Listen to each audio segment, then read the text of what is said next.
जितना जपोगे उतना मंगल हो जाएगा। राधा राधा। कशिश मिश्रा जी पुणे से। जय श्री गणेश महाराज जी। महाराज जी आपके चरणों में दंडवत प्रणाम। महाराज जी आपका सत्संग सुनने से पहले जाने अनजाने में बहुत सारे पाप हुए थे, जिंदगी में अभी भी कभी कभी हो जाते हैं, बाद में लगता है नहीं करना चाहिए था। महाराज जी मैं इस लायक लाडली जी मुझे कब बनाएंगी? मैं रोज नाम जप करने का प्रयास तो करता हूँ, बट अभी भी मेरे से पाप हो जाते हैं, बाद में बहुत ही दुख होता है कि श्री कृष्ण देख रहे हैं, तू ऐसा नालायक, मैं कैसे लायक बनूं? देखो, हम ये प्रोत्साहन दे रहे हैं आपको। पहले था आप अपनी गलतियों को गलती मानते ही नहीं थे, समझ रहे ना। आज है कि आप अपनी गलतियों को गलती मानने लगे हैं, मतलब सुधार हुआ है ना। आप जहां 100 थे वहां 20 रह गई, 20 में भी आप दुखी हो कि मेरी गलतियां चली जाएं, इसका मतलब सतमार्ग का प्रकाश हो रहा है, आपका हृदय पवित्र हो रहा है। पर अब यहां ध्यान देना है, अब ये सावधानी, ये हमने प्रोत्साहन दिया और ये सावधानी है कि अगर ऐसा ही करते रहे तो फिर पुनः 80+ हो जाएंगे। ये भी बात समझना, क्योंकि चिंगारी और ज्वाला से चिंगारी एक क्रम है। अगर चिंगारी को फूस मिल जाए और अनुकूल वायु मिल जाए तो ज्वाला बनने में देर नहीं लगती, और अगर फूस ना डाला जाए, अनुकूल वायु ना मिले तो शांत हो जाती है। अभी चिंगारी तो है ही, आप स्वीकार करते हैं कि अभी गलतियां हो जाती हैं, तो इन गलतियों के होने का जो संयोग बनता है उन पर आप नजर कीजिए और उससे दूर हटिए, नहीं तो ज्वाला बनने में देर नहीं लगेगी। पहले तरंग आती है, फिर पूरा हृदय भर जाता है समुद्र की तरह। उसी दोष से आप थोड़ा बचे हैं, भी कदम आगे बढ़ा रहे हैं, पर आग बुझी नहीं है। नाम जप कीजिए और धर्मयुक्त भोग भोगिए। आप गृहस्थ में हो, यदि आपका ब्याह हो चुका है तो आप पाणी ग्रहण संस्कार की पद्धति के अनुसार गृहस्थ में जिए। आप दूसरी माताओं बहनों की तरफ गंदी दृष्टि रोकिए, नहीं तो बेविचारी की शुभ गति नहीं होती। हम छोड़ने पर उतारू हैं, ये बात पक्की है। हमसे चूक होगी तो अपने घर में होगी, बाहर नहीं होगी, ये बात ध्यान रखो। बाहर करना वो चूक नहीं कहा जाता, वो अपराध बनता है। किसी पर अन्य संबंधियों के प्रति दोष दृष्टि करके, भोग वासना करके वृत्ति बढ़ाना, इसे साधक नहीं कहते हैं।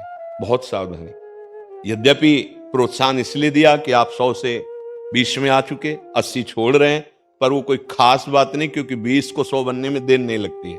छोड़ने में आपको सालों लग सकते हैं, लेकिन वहां पहुंचने में, पुनः उसी स्थिति में आने में 5 मिनट लगते हैं।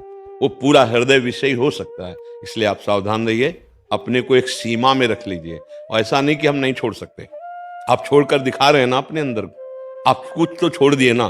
तो ये मन है, जब आप छोड़ने को कहोगे तो उदास होने लगेगा, ये आपका साथ देना बंद करेगा, ये आपको निराश करेगा। आप इसकी चालबाजी से हारिएगा नहीं, ये आपके अनुकूल ही बनना पड़ेगा, क्योंकि आपके बिना ये कुछ नहीं कर सकता है। और अगर इसको आपने कहीं नाम जप में लगा दिया और संयम में ले आए तो आप जीवन मुक्तता की तरफ बढ़ जाएंगे गृहस्थ होते हुए।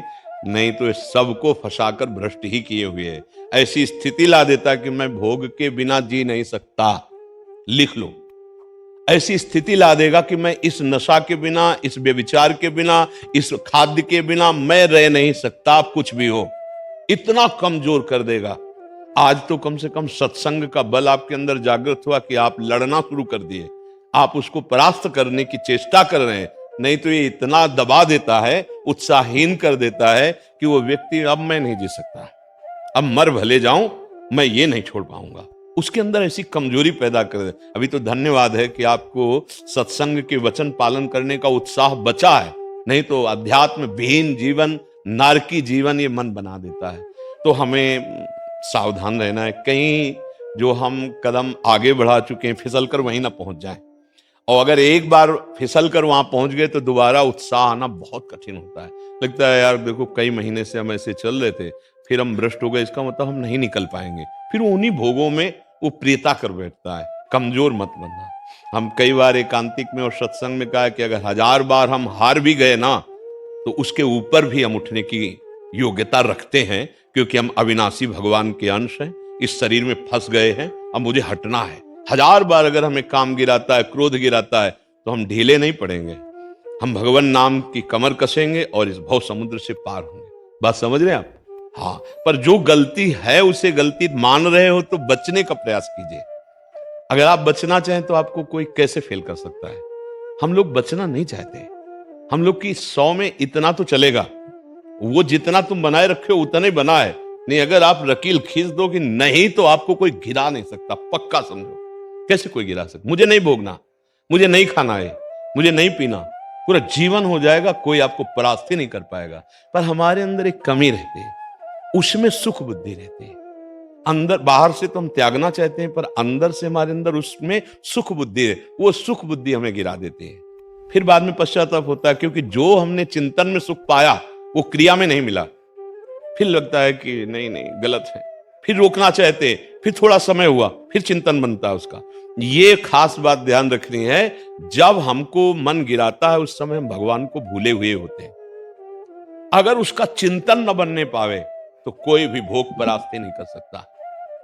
जहां हम उसके ध्यान में, उसके चिंतन में डूबे, तहां आसक्ति प्रकट हुई, संकल्प बना, क्रिया बनी, मैं नष्ट हो गई, यही होता चला जा रहा है। तो चिंतन को रोकने के लिए हम बार बार सबसे प्रार्थना करते हैं, कोई कठिन बात नहीं।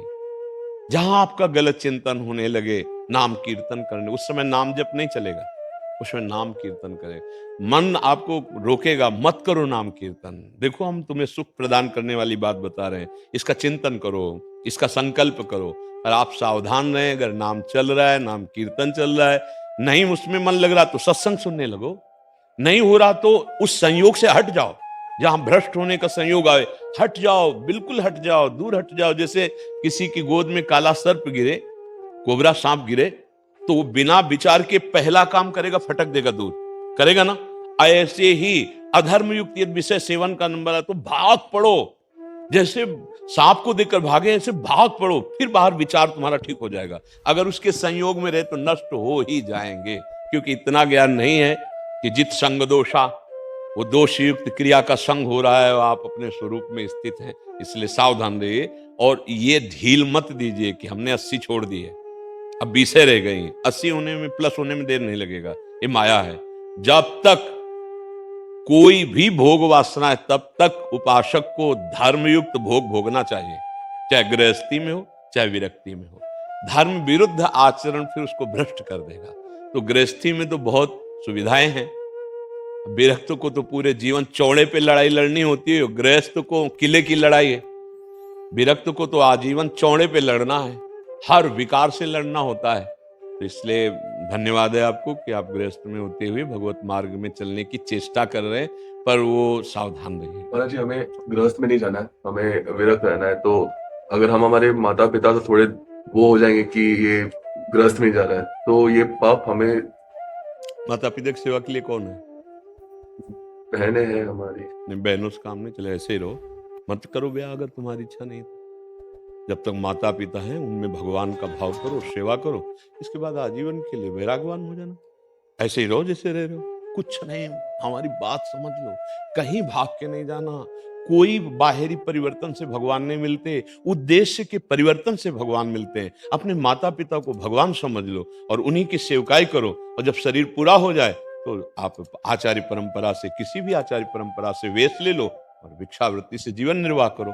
पर माता पिता की सेवा बच्चा भगवान की सेवा है। अब तुम विरक्त हो जाओ और बहनें सेवा ना करें तो बूढ़े माता पिता का ये जीवन फिर कष्ट। देखो, एक समय होता है जब हम अपनी बिल्कुल सेवा नहीं कर सकते, तब तक मेरी माँ ने सोच उठाई, अपना दुग्ध पान कराया, लघुशंका उनके ऊपर कर दी, तो उन्होंने कभी बुरा नहीं माना, हमारी सेवा करके इतना बड़ा किया। अब उनकी अवस्था आ रही, वो बिस्तर पर सोच कर सकते हैं, लघुशंका कर सकते हैं, वो स्वयं पानी नहीं ले सकते। अब हमारा नंबर आया है, अब हमको ये सेवाएं करनी है। कभी हमको उबना नहीं है, वो हमें गाली दें तो हमें नाराज नहीं होना है। देखो, छोटे बच्चे को देखो, जब वो माँ के अनुकूल वो वृत्ति नहीं करता, माँ को पीटने लगता है। छोटा बच्चा है ना, चढ़ा गोद में है और ऐसा लगा कि हमें ये चाहिए और नहीं दिया तो माँ को पीटा, तो माँ क्या करती है? हंसती है।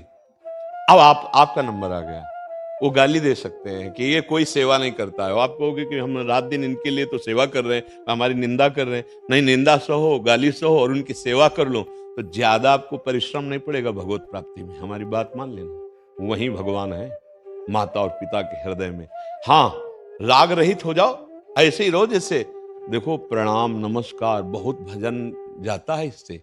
ये कोई खिलवाड़ ना समझो। जैसे संत वेश में है ना, तो कोई भिक्षा देता है वो भजन ले जाता है, कोई प्रणाम करता है वो भी भजन लेता है। यहाँ फ्री कुछ नहीं है, देना पड़ता है। ऐसे नहीं कि कोई प्रणाम कर रहा है आप, नहीं, आपका भजन जा रहा है। कोई आपको कपड़े दे रहा है, कोई आपके पैर छू रहा है। तो संतों का क्या होता है, सारा सुकृत लोक मंगल के लिए चला जाता है, और दुष्कृत निंदा करने वाले जो पूर्व का जमा होता है, पाप और पुण्य रहित वो भगवत प्राप्त हो जाते हैं। वो शुभ और अशुभ दोनों के त्यागी होते हैं।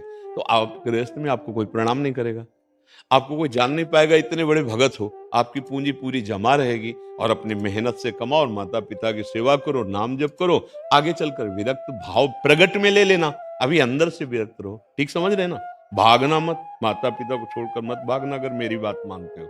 आजकल नए बच्चे सबसे बड़ा अपराध यही कर रहे हैं कि जहां माता पिता को अनुकूल करके संपत्ति लिखा ली, धक्का मार के बाहर कर दिया, तो तुमको भगवान ऐसी जगह धक्का मारेंगे कि तुम खड़े भी नहीं रहोगे। बहुत प्रचंड वो हैं, तिनकर काल रूप में भ्राता, दंड विधान करने वाले बड़े न्यायाधीश भगवान है। वहां कोई घूस नहीं चलती है, और वो जब दंड विधान करते हैं तो फिर सह पाना बड़ा मुश्किल होता है। हमें लगता है अगर हम गृहस्थी में ठीक से चलें तो बिना किसी तपस्या के भगवत प्राप्ति हो जाएगी।